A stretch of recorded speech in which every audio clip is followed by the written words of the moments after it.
안녕하십니까. 캄보디아 프놈펜입니다. 이제 캄보디아 입국이 자유로워졌네요. 캄보디아 방문을 준비하시는 분들에게 도움을 위해 캄보디아 코로나 현재 사항을 알려드리겠습니다. 현재 확진자 12만 명, 사망자 2,900명, 사망률은 약 2.4%, 사망자의 경우 한국의 0.9%에 비해 많이 높습니다만 추가 확진자는 이제 일일 평균 100명대 이하로 매우 안정적입니다. 이번 개방으로 동남아시아에서는 캄보디아처럼 무격리로 관광 입국 가능한 나라가 현재 없습니다. 완전 개방했다는 태국만 하더라도 입국 후 약 3일 정도 격리 아닌 제약이 있습니다. 캄보디아의 입국 절차에 관해서 결론부터 먼저 말씀드리면 한국에서 백신 2차 접종 끝내시고 입국 시에 백신 카드 제시하셔야 하며 출국 전 72시간 내에 PCR 검사 확인서 준비하셔야만 합니다. 그리고 공항 도착하시면 공항에서 적석 키트 검사 다시 받고 15분 대기 후에 결과 나오면 입국 완료되는데 이때 검사 비용과 여행자 보험 비용 등 제 비용들을 지불해야만 합니다. 만약 상기 조건에 해당되지 않는 한국 입국자는 전과 동일하게 14일 격리 후 입국하실 수 있습니다. 캄보디아 코로나 역사는 2년 전 2020년 2월 중순 캄보디아 시아누쿠빌 항구에 갑자기 국제 유람선이 입국하면서부터입니다. 당시 이 유람선은 코로나 확산 및 입국 감염 문제로 원래 입항 예정이었던 태국과 홍콩 입항이 거부되고 아무도 받아주지 주는 국가가 없었는데 이때 캄보디아 훈센 총리가 직접 마중까지 나가 받아주었습니다. 사실 이날 훈센의 행동은 거의 쇼맨십에 가까웠는데 코로나가 뭔지도 잘 모르던 훈센 총리는 이날 유람선 탑승자들과 마스크도 없이 스킨십까지 하는 장면을 연출했는데 지금으로 보면 무식하기 짝이 없는 행동입니다. 하지만 캄보디아도 1호부터 2년간 코로나 1차, 2차, 3차 확산 및 돌파 감염까지 고통의 긴 터널로 들어서게 됩니다. 당시 훈센이 깜짝 놀란 것이 캄보디아 내 코로나 중증 환자를 수용할 수 있는 병실이 단 2개뿐이었다는 것을 들었을 때였다고 합니다. 다시 말해 당시에 코로나 환자가 중증으로 발전하면 다 죽었다는 이야기입니다. 사망자 수 높은 이유가 열악한 병원 문제도 있지만 대부분 확진 신고하면 본인뿐만 아니라 주변 사람들까지 많은 피해를 주니 감염자들은 대부분 정세가 있음에도 불구하고 신고 없이 자가 치유하는 방법을 택했으며 중증으로 병세가 심해지면 어쩔 수 없이 입원하였는데 이때는 손쓸 수 없는 상황이라 대부분 죽음으로 직행할 수밖에 없었습니다.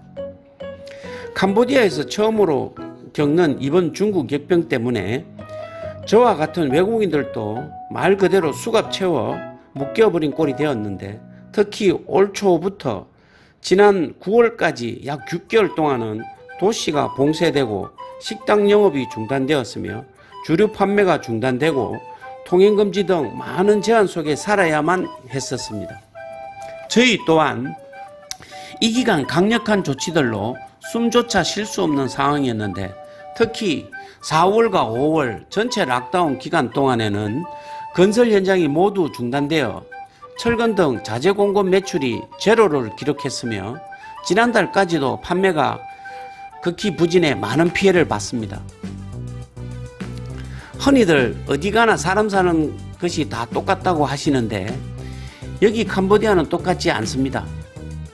한국 교민들이 한국에 계셨다면 국민지원금도 받고 제대로 된 치료 받지 못해 죽는 일은 없었을 것입니다.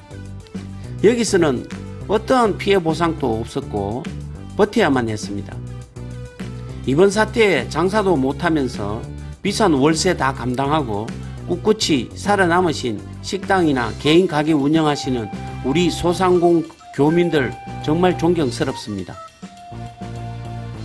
만약 다음 대통령께서 캄보디아 방문해 교민 만찬 자리 만드신다면 쓸데없는 단체장이나 기업인들 초청해 영양가 없는 연설하지 마시고 코로나 2년 동안 죽지 않고 살아남은 모든 소상공 교민들 불러 미안하다, 여러분들 챙기지 못해서 이 한마디 해주실 것을 꼭 부탁드리고 싶습니다.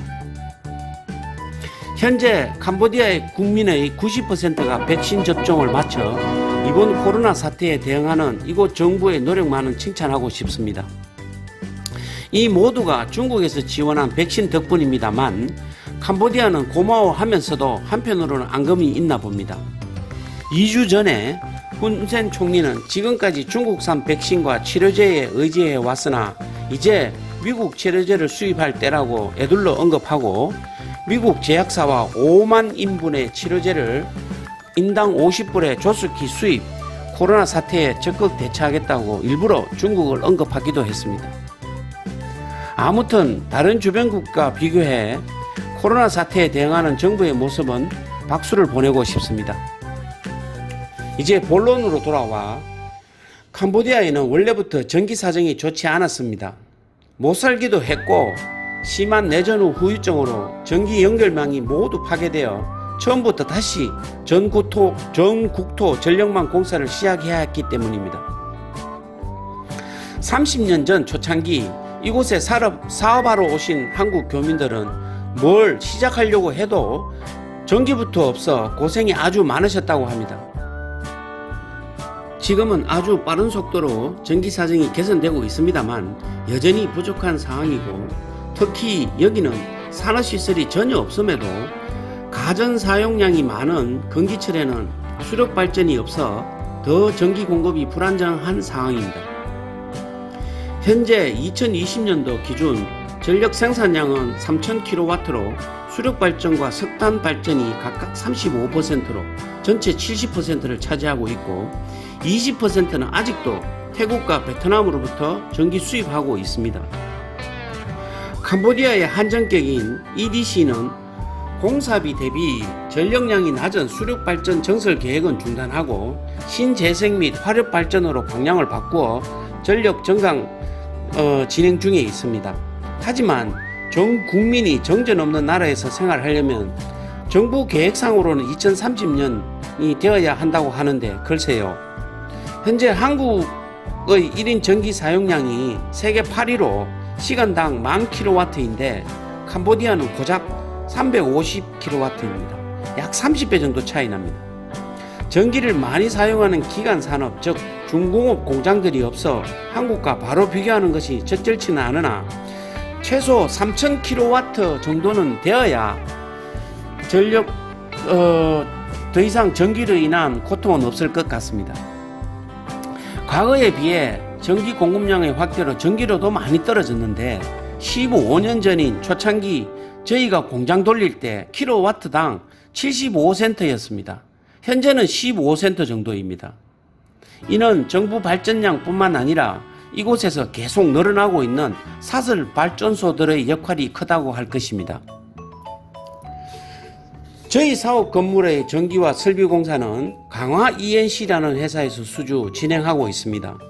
이 회사는 이곳에 진출한 지 거의 12년이 되었으며 크고 작은 건설 현장들에서 전기 및 설비 공사를 하고 있는 회사로 이쪽 업계에서는 평판도 좋고 저희 철근 공급하는 공사 현장에서 쭉 봐온 회사라 특별한 의심이나 걱정 없이 일찌감치 낙점 시공업체로 선정하였습니다. 저희 건물의 전기 사용량은 시간당 약 650kW 정도로 이곳 한전에 승합 신청하여 630kVA 고압 인입 공사 및 외부 판넬 설치 공사를 완료하였습니다. 저희도 추가로 250kVA 용량의 자가 발전기를 설치할 예정이며 각 층별 전원을 공급하는 부스 덕터, 분전반, 각종 펌프 및 모터 등 주요 자재들은 모두 이곳 현지의 품질로 사용할 수가 없어 전부 한국에서 수입할 예정이라 시공비가 한국에서 생각하시는 것보다 1.3배에서 1.5배 정도 더 든다고 보셔야 합니다. 다음 주에는 이 외에도 공조, 엘리베이터, 통신, 마감 등 기타 선정업체들에 대해서 소개해드리고 캄보디아에 있는 중국, 베트남, 태국 건설 자재들의 품질과 수준 이야기도 해보고자 합니다. 우리 건물에도 과연 이 자재들을 사용해도 되는 것인지 한번 이야기해 보시지요. 아울러 캄보디아에서 한국인의 위상은 어떠한지, 한류의 영향력은 얼마나 큰 것인지, 우리 회사는 사후 완공되면 왜 한국 맛집, 성형이나 피부과 같은 의원들, 헬스센터, 한국식 카페와 팝 등을 임대하려고 하는지 등을 임대 계획도 같이 알려드리도록 하겠습니다. 감사합니다. 다음 주에 뵙겠습니다.